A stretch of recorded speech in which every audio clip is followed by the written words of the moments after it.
మోడీ గారు ఏదో చేస్తున్నారు, మన ప్రైమ్ మినిస్టర్ ఏదో చేస్తున్నారని ఒక భ్రమలో ఉన్నారు. ఏమీ చేయట్లే ఆయన. ఓన్లీ మత కళ్ళాలు, మత శిచ్చులు పెడుతున్నాడు, లేపుతున్నాడు అంతే.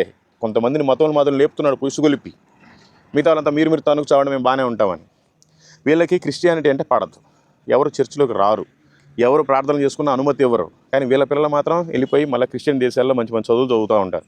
వాళ్ళు మళ్ళీ అక్కడ అందరికీ క్రిస్టియన్ ఫ్రెండ్స్ తోటి కలిసి పార్టీలు పంగనాలు చేసుకుంటూ ఉంటారు. మరి వీళ్ళెందుకు మనల్ని ఇట్లా చూస్తున్నారు? కార్యకర్తలని రెచ్చగొడుతున్నారు.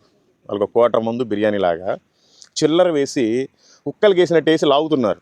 మీరు రెచ్చిపోండి, కొట్టుకోసావండి.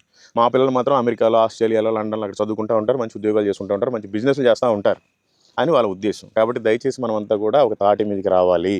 మనం గవర్నమెంట్ని కూడా మనకి నచ్చిన వాళ్ళకి ఓటు వేయాలి. ఎవరికి పడితే వాళ్ళకి డబ్బులు ఇచ్చారు కదా అని వేయకూడదు.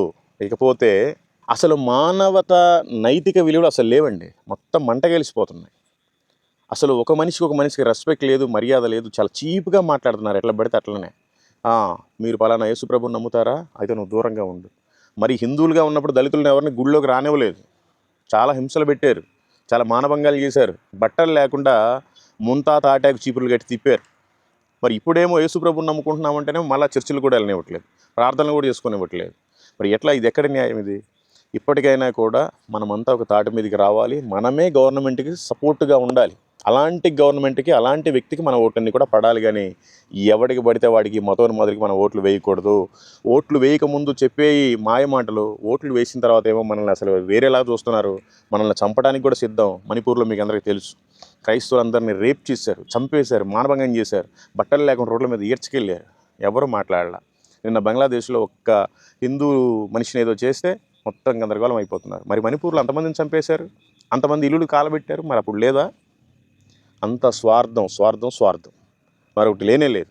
యువతకి ఈ రోజున డ్రగ్స్ విపరీతంగా విచ్చలవిడిగా ఎందుకు బ్యాన్ చేయలేకపోతున్నారు? విపరీతమైన పబ్బులు, క్లబ్బులు అన్నీ ఓపెన్, వాటికేమో లైసెన్స్లు ఇచ్చేది మీరే, మళ్ళీ తాగి బండి నడిపితే పట్టుకునేది, ఫైన్లు వేసేది మీరే.